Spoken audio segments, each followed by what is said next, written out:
The last two to Sheehan. That's interesting. Okay. Still got Degrandis ahead. He's comfortable. Ahead by a couple, but no, as Dina was saying, the way these guys to maximize what they do best, they have to fight a fight that basically plays to the other guy's strength, so that you know there's not going to be much of a chess match. Right. It's going to be wail away and see who comes out on top. Do you need to counter that, Dana? Well, I think that's a great synopsis. I mean, really, for one fighter to be effective, he really has to do something that's going to make this fight a good fan fight, a good fight for everybody here to watch. And it's what's been produced thus far by these two styles. I'm looking at the fatigue factor, and I don't really see it. I think they're both, it's more than superb conditioning. They're so mentally tough, they refuse to get tired. Because there's enough infighting here for both of them to have taken its toll. Credit goes out to both. Oh, they're both in excellent condition. They're both, furthermore, I mean, more precisely, they're both in excellent condition to fight this kind of fight, to fight their fight. Well, over the next 4 rounds, we're going to find out what kind of condition. And I like the fact that we've gone 6 rounds. Neither fighter has chosen to take a round off. Round 7 is brought to you by CappielloBoxing.com. Check it out. That's 2 P's and 2 L's. CappielloCom. For those of you who might have taken too many punches. I can't help but to feel like a concerted body attack mounted by Joey Degrandis. Oh my God! High left Scores hand. to the left. What a shot! And Sheehan just takes it. Not only does he take it, he comes back. That might have been the best punch of the night. And Sheehan acted like it was nothing. I think I am personally going to embroider on his trunks the head of stone. Dan Sheehan, the head of stone.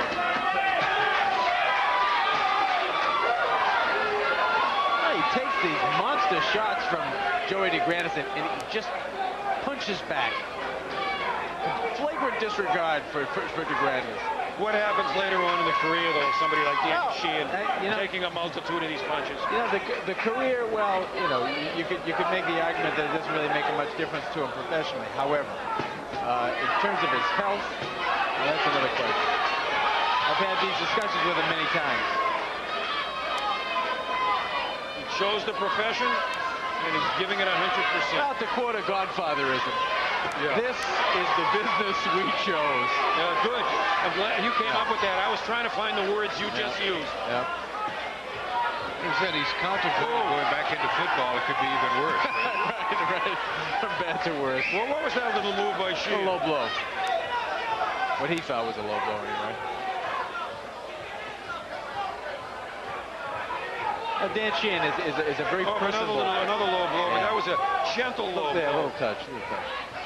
Dan Sheehan's a very personable kid. He's a very likable person. Look at him. He loves it. Encouraging him. Normally, I'd say boxers shouldn't do it. I think Sheehan's the exception. Oh, yeah. Oh, he says, hit me some more, so Degrandis did. 10 seconds left in round 7. In a fight that's... nice right hand again, landed by Sheehan. Scoring well. Good right hand. It's the end of round 7. We are coming back with hopefully 3 more exciting rounds. Degrandis against Sheehan. TV's most spectacular. Both fighters touch gloves in a show of sportsmanship here, and it's been a good, clean fight, except for those couple of accidental low blows, and they really were. Yeah, maybe the head isn't the only part of Danny Sheehan that's made of stone. Nothing like a good cup, huh? Well, like a good cup. Stones of stone. Yes. There we go. Round 8, Degrandis and Sheehan. And round 8 is brought to you by Odyssey Wireless Solutions, Canton, Brockton, Stoughton, Norwood, and South Attleboro. Joey Degrandis, Danny Sheehan. It's like a little bit of fatigue is setting into the face of Dan Sheehan.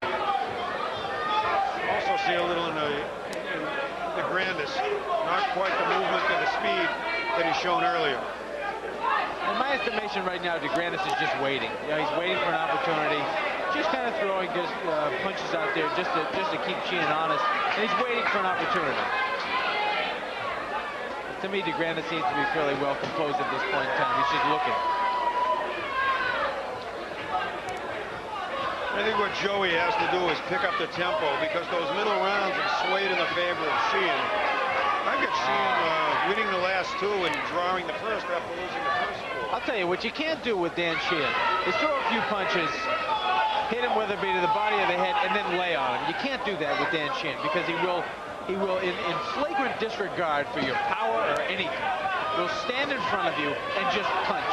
He will punch as though he's hitting a heavy bag, and it doesn't matter. He'll hit anything that's there as long as it's there.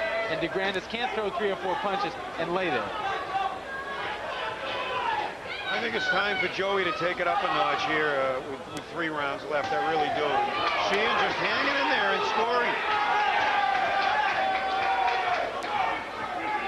I'm just thinking out loud here that Sheehan still could have a chance. Yeah.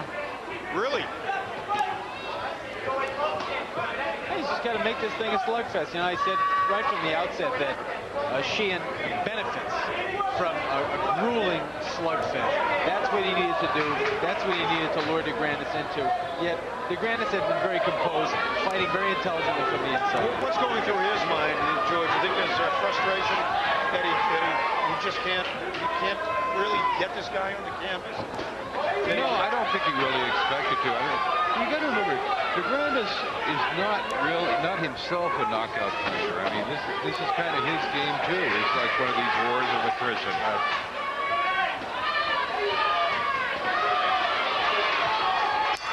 Into round 8. Good action. We're going to come back with more action. We got 2 rounds to go. Joey Degrandis against Danny Sheehan at the Roseland Ballroom.